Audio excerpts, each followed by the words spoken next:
How did one small shop on the Strand completely transform Britain's identity forever? Before Thomas Twining opened his tiny coffee house in 1706, Britain was utterly obsessed with coffee. We had more coffee houses per capita than anywhere else in Europe. Would you believe that tea was so expensive back then? It was literally kept in locked tea caddies to prevent servants from stealing it. Yet within a century, this exotic Chinese leaf would become so essential to British life that we'd literally fight wars over it.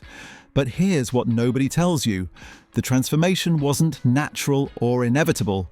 It was orchestrated by one family business that influenced Parliament, created secret recipes, and essentially manufactured our national obsession through clever marketing and political cunning that would make modern lobbyists blush. Picture London in 1706. The air thick with coal smoke, streets filled with horse manure, and on every corner a coffee house packed with men arguing about politics, business, and scandal. Yes, just men. Women weren't allowed in these establishments, which is precisely where our story takes an interesting turn. Thomas Twining wasn't some visionary who predicted Britain would become a nation of tea drinkers. Born in Painswick, Gloucestershire in 1675, he'd moved to London at age 9 and initially apprenticed as a weaver. After working for East India Company merchant Thomas D. Eth, he spotted a gap in the market that nobody else had noticed. While coffee houses were exclusively male domains, tea was considered a lady's drink, delicate, refined, and sophisticated. When Twining purchased Tom's Coffee House in Devereux Court, just off the Strand, he did something revolutionary that seems mundane today. He began selling dry tea leaves for people to take home. Now, before you rush ahead thinking this is just another success story, let me share something that'll make you see your morning cuppa differently. When Twining started selling tea, it cost the equivalent of £160 per kilogram in today's money. Your builder's brew would have cost more than champagne. By 1717, Twining had expanded to 216 Strand, the location that still operates today, creating what was probably the world's first dry tea and coffee shop. The shop was adorned with a golden lion sign known as the Golden Lion, which gave the establishment its name. Loving these shocking tea revelations? Hit subscribe now because what Twinings did next with secret blending techniques will completely blow your mind. Comment below. Here's where things get properly intriguing, and I promise you've never heard this bit before. What Twinings pioneered wasn't just selling tea, it was the art of blending that would transform the entire industry. Before Twinings, buying tea was like playing Russian roulette with your taste buds. One batch might be divine, the next might taste like boiled socks. The quality varied wildly because tea was imported in its raw state from China through the East India Company's monopoly, and merchants had little control over what they received. Twinings developed revolutionary blending techniques that remain trade secrets to this day. Each generation of the family carefully guarded their formulas, creating consistent blends that customers could rely on. This wasn't just about mixing different teas, it was about understanding how different harvests, regions, and processing methods affected flavour, then compensating for variations to create a standardised product. The most controversial part: while developing these blends, Twinings discovered that much of what was being sold as pure Chinese tea was actually adulterated with horrifying additives. We're talking sheep's dung, poisonous copper compounds to make green tea look greener, and recycled tea leaves that had been dried and resold. Twinings used this knowledge brilliantly. They guaranteed their tea was pure while letting word spread about their competitors' dodgy practices. What made their blend special wasn't just quality, it was consistency. Twinings' secret process ensured that Earl Grey tasted the same whether you bought it in January or July, in London or Leeds. This reliability would become crucial in transforming tea from an exotic luxury to an everyday necessity. Now, if you thought modern corporations were good at lobbying, wait until you hear what the Twinings pulled off in the 1780s. This is the part of the story that textbooks conveniently skip over.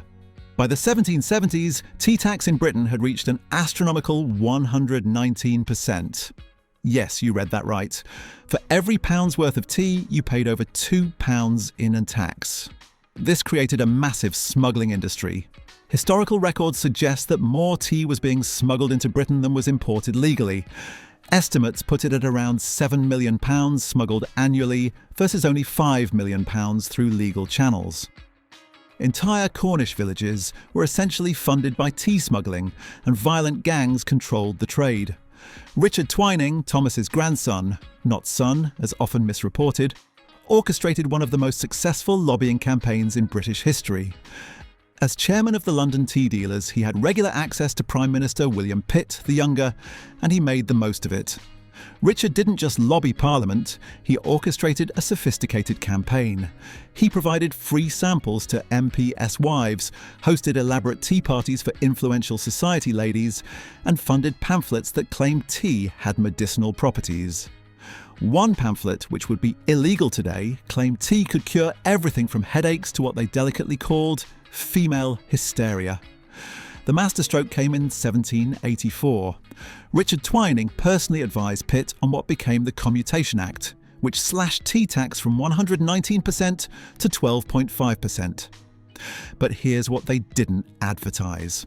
The Act also included provisions that essentially gave established tea merchants like Twinings massive advantages over new competitors. It required tea sellers to have expensive licenses and maintain costly storage facilities that only established businesses could afford. Overnight, legal tea consumption in Britain doubled. Within a decade, it had quadrupled. In 1784, retained imports of tea were £4,962,000. By 1785, they rose to £16,307,000. And guess who was perfectly positioned to supply all this new demand? Everyone thinks they know the story of afternoon tea. Anna, the 7th Duchess of Bedford, invented it around 1840 because she got peckish between lunch and dinner. It's a charming story that appears in every guidebook. But the real story is far more interesting. While it's true that the Duchess of Bedford popularised afternoon tea among her social circle, describing a sinking feeling around 5 p.m, the practice of taking tea in the afternoon existed long before. English spa towns like Bath and Harrogate were serving afternoon teas as early as the 1750s. What the Duchess did was make it fashionable among the aristocracy, and tea companies like Twinings seized on this trend brilliantly. The genius was in the timing. The 1840s saw the rise of the Victorian middle class, people desperate to appear refined and aristocratic. Afternoon tea gave them a relatively affordable way to mimic upper-class behaviour. Tea companies published guides on proper afternoon tea etiquette, essentially creating rules that would require purchasing more of their products. Special tea blends for different times of day, specific accompaniments, and of course the proper china to serve it in. By associating tea with respectability and social status, companies like Twinings transformed it from a beverage into a social institution. The ritual became more important than the drink itself. Let's address the elephant in the room, or should I say the colonial exploitation in the teacup. While Twinings was helping transform Britain into a tea-drinking nation, the entire tea trade was built on some properly dark foundations. The East India Company, which controlled all tea imports until 1834, was deeply involved in what became the Opium Wars. Britain had a massive trade deficit with China. We desperately wanted their tea, but they wanted nothing from us except silver, which was running out. The solution? The East India Company flooded China with opium grown in India, creating widespread addiction to balance the trade deficit. By 1839, opium sales to China paid for the entire British tea trade. When China tried to stop this devastating trade, Britain went to war. Twice. The First Opium War, 1839 to 1842, forced China to open more ports and cede Hong Kong. Tea importers, while not directly running the opium trade, certainly benefited from the system that kept tea flowing into Britain. Twinings also had connections to the slave trade. Thomas Twining himself invested in the Royal African Company in 1723, though he sold his shares just over a month later. This was commonplace among merchants of the era. The same ships and trade networks that brought tea also participated in the triangular trade of enslaved people. When companies like Twinings expanded into Indian and Ceylon tea production in the mid-1800s, the working conditions on plantations were essentially slavery by another name. Workers were paid in tokens only valid at company stores, children as young as 6 worked 14-hour days, and mortality rates rivaled the worst Victorian workhouses. Here's something that'll make you look at that royal warrant on Twinings packaging differently. Queen Victoria granted Twinings their first royal warrant in 1837, beginning a relationship with the monarchy that continues today. Twinings has supplied every British monarch since then. But this wasn't just about prestige, it was about market control. For nearly 100 years after the East India Company's monopoly ended in 1834, established tea merchants like Twinings operated what was essentially a legal cartel through the London tea auction. They controlled prices, regulated supply, and made it nearly impossible for new competitors to enter the market. Small tea merchants who tried to import directly faced mysterious difficulties. Their shipments would arrive damaged, they'd face sudden tax investigations, or their licenses would be revoked on technicalities. The same families who'd made fortunes during the monopoly years maintained their grip on the trade through less official but equally effective means. The Twining family's political connections ran deep. They had members in Parliament throughout the Victorian era, and coincidentally, every attempt to investigate the tea trade or introduce more competition was voted down or mysteriously disappeared from the legislative agenda. If this corporate conspiracy shocked you, wait until you hear how they manipulated our entire culture. Like this video and subscribe for more revelations. This is where Twinings' influence gets properly clever. They didn't just sell tea, they helped manufacture British identity itself. Starting in the Victorian era, tea companies began associating tea with Britishness in ways that seem natural now but were carefully orchestrated. They funded paintings and literature depicting tea drinking as a patriotic act. They created the myth that tea was somehow essentially British, despite it being a Chinese plant, initially processed using Chinese methods and popularised by a Portuguese princess, Catherine of Bragança, who introduced it to the British court in 1662. The marketing genius was in making tea democratic while keeping it aspirational. Companies sold the same basic product to dockers and duchesses, but in different packaging. Working classes got paper bags, the middle class got decorated tins, the upper class got hand-painted caddies. Everyone drank tea, but everyone felt they were drinking something appropriate to their station. During both World Wars, this manufactured association between tea and British identity reached new heights. Tea was positioned as essential for morale. Churchill's government prioritised tea imports even over seemingly more important supplies. The famous quote about tea being more important than ammunition? That came after meetings with tea industry representatives. The tea break wasn't a natural evolution of British workplace culture. It was actively promoted by tea companies who lobbied factory owners, arguing that tea breaks would improve productivity. What they didn't advertise was that caffeine addiction meant workers became dependent on these breaks, making them more compliant and predictable. You might think this is all ancient history, but the influence continues today, just with better PR. That quaint shop on the Strand that tourists love photographing?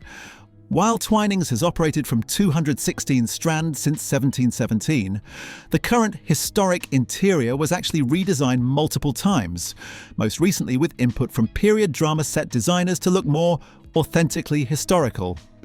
Those royal warrants Twinings displays so prominently?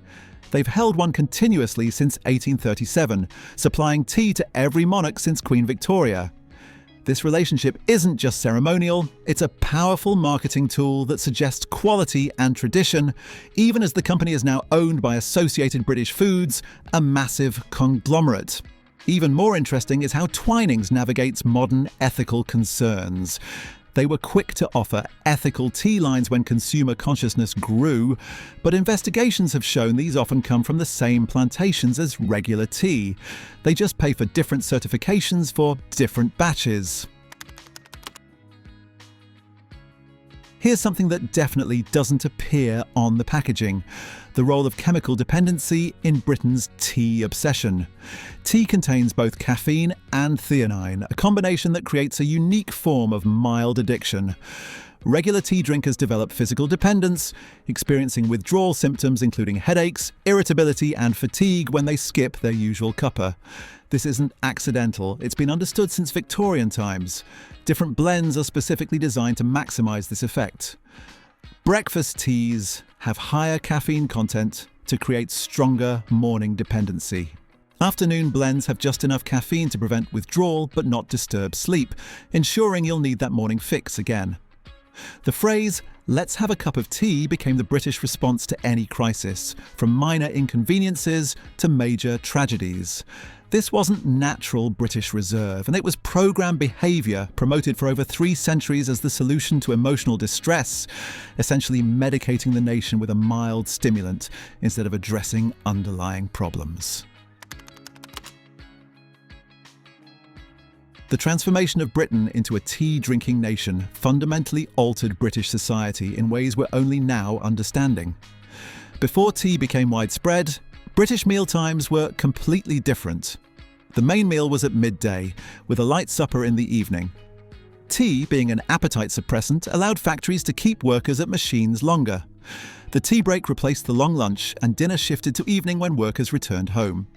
Our entire daily schedule was reorganised around industrial efficiency, facilitated by tea. Tea also changed British social interactions. The elaborate etiquette around tea service, who pours, who gets served first, milk in first or last, these weren't organic traditions.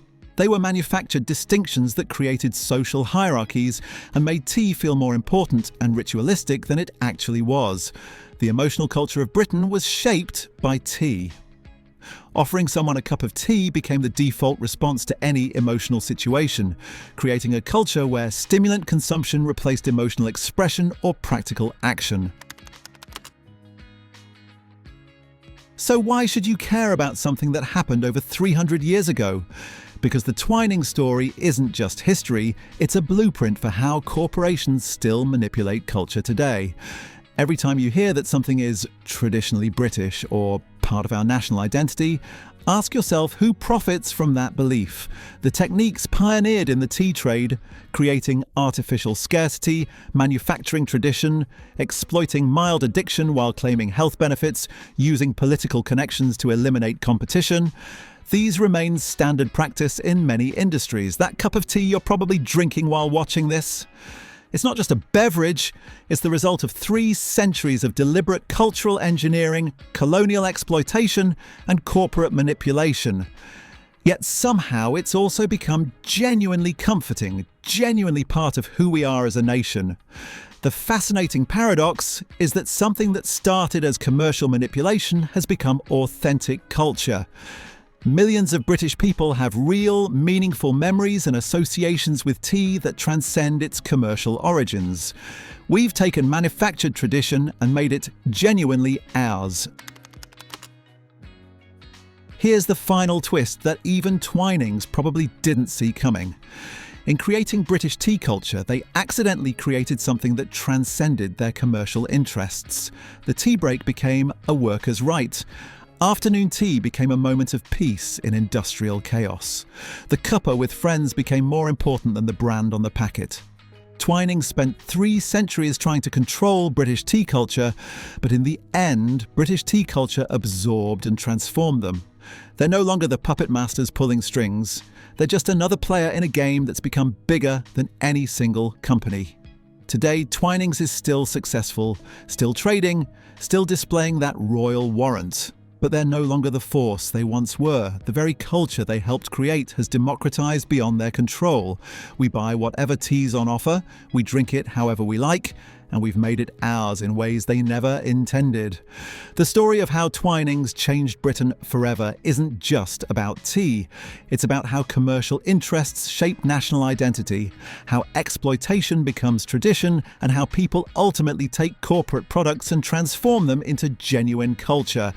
It's about power, manipulation, resistance, and adaptation. Next time you put the kettle on, remember, You're not just making tea, you're participating in one of the most successful corporate social engineering projects in history. But you're also taking part in something that's become genuinely, authentically, wonderfully British, despite its complex origins. Fancy that? The humble cup of tea that's gotten us through everything from the Blitz to Brexit started as a corporate strategy that transformed an entire nation. If this video has changed how you see your daily cuppa, then make sure you subscribe to the channel and hit that notification bell. We've got more untold stories of British history coming up that'll make you question everything you thought you knew about our national identity.